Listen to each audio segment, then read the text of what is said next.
एक समय की बात है। मिस्टर जोन्स द्वारा चलाए जा रहे मैनर फार्म में जानवरों की जिंदगी सिर्फ मेहनत और आज्ञाकारिता से भरी थी। भूख, शोषण और मारपीट रोजमर्रा की बात थी। फिर एक रात बूढ़े और समझदार सुअर मेजर ने एक भाषण दिया। मेजर ने जानवरों को सच दिखाया। इंसान सारी बुराई की जड़ था और जानवरों की आजादी के लिए क्रांति अनिवार्य थी। मेजर की मौत के बाद भी ये विचार जानवरों में चिंगारी की तरह फैल गए। क्रांति का विचार भूख और दमन के बीच पनपने लगा।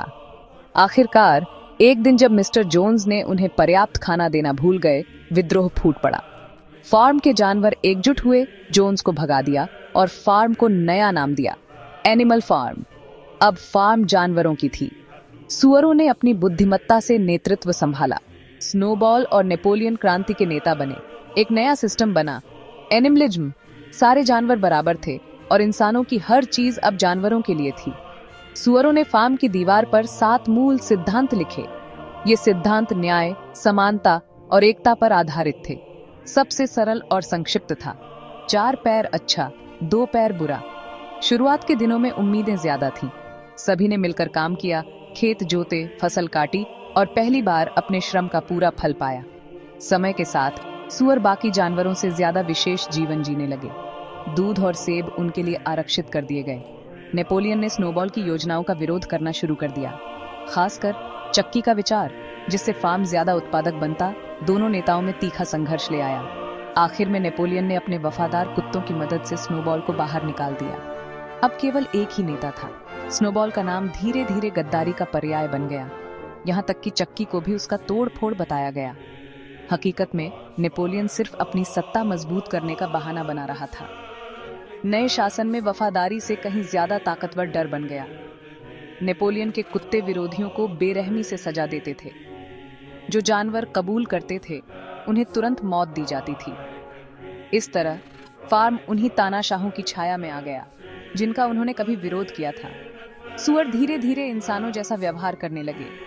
बाकी जानवरों को समझना और याद रखना मुश्किल होता गया कि क्या हो रहा है। 7 आदेश रात में गुपचुप बदल दिए जाते थे। कोई जानवर दूसरे से ऊपर नहीं होगा का सिद्धांत बदलकर कुछ जानवर दूसरे से ज्यादा बराबर हैं हो गया। बॉक्सर, फार्म का सबसे मेहनती घोड़ा, एक ही नियम पर चलता था, नेपोलियन हमेशा सही है। लेकिन वह थक चुका था और घायल भी। जब उसने रिटायरमेंट का सपना देखा, उसे एक सुबह कसाई की वैन में चढ़ा दिया गया। सुअरों ने कहा था कि उसे खास देखभाल मिलेगी। सच्चाई कड़वी थी। अब क्रांति खुद अपने कामगारों को निगल रही थी। इस घटना के बाद फार्म से उम्मीदें भी खत्म हो गईं। चक्की कई बार बनी, टूटी और फिर बनी, लेकिन जानवरों की जिंदगी वैसी ही रही। भूख, थकान, डर। साल बीतते गए, फार्म का विभाजन और गहराता गया। सुअर इंसानों की तरह चलने, बोलने और कपड़े पहनने लगे। वे इंसानों के साथ व्यापार करने और ताश खेलने लगे। नेपोलियन और बाकी सुअरों ने मानव किसानों के साथ दोस्ती का ऐलान किया। फार्म का नाम दोबारा मैनर फार्म रख दिया गया। आखिरी दृश्य में जानवरों ने खिड़की से झांका और अंदर बैठे लोगों में फर्क नहीं कर पाए। क्या वे सुअर थे? क्या वे इंसान थे? अब उनके चेहरे एक जैसे हो गए थे। क्रांति पूरी हो चुकी थी और चक्र फिर शुरू हो गया। नेपोलियन के वफादार प्रवक्ता स्क्वेलर ने हर आपदा को सफलता बताकर शब्दों को मोड़ना सीख लिया। इतिहास फिर से लिखा गया, नियम बदले गए, गलतियों का दोष दुश्मनों पर डाला गया। सच्चाई सिर्फ ताकतवर के बयान पर निर्भर हो गई थी। यह ऑरवेल की तानाशाही शासनों के प्रचार तंत्रों पर कड़ी टिप्पणी थी।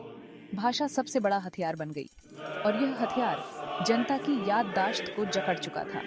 जानवरों ने सवाल पूछना छोड़ दिया। वे अतीत भूल गए, वर्तमान को समझ नहीं पाए और भविष्य की कल्पना नहीं कर सके। एनिमल फार्म सिर्फ एक फार्म की कहानी नहीं है। ये बताती है कि सत्ता कैसे भ्रष्ट करती है, समानता का वादा भेदभाव में कैसे बदलता है और क्रांतियां आखिर खुद अपने बच्चों को ही क्यों खा जाती हैं। इस रचना से ऑरवेल ने न सिर्फ सोवियत क्रांति बल्कि हर तानाशाही व्यवस्था पर निशाना साधा था। फार्म के जानवरों ने अपनी जंजीरें खुद तोड़ी थी, पर समय के साथ नई जंजीरें और अदृश्य और भारी हो गई। आखिर में तानाशाह बदल गए, मगर तानाशाही कायम रही। एनिमल फार्म एक दबे हुए चीख और भूली हुई आदर्शों का उपन्यास है। ऑरवेल की चेतावनी साफ है, हर क्रांति को अपने अंधेरे से पहले अपनी रोशनी को बचाए रखना चाहिए।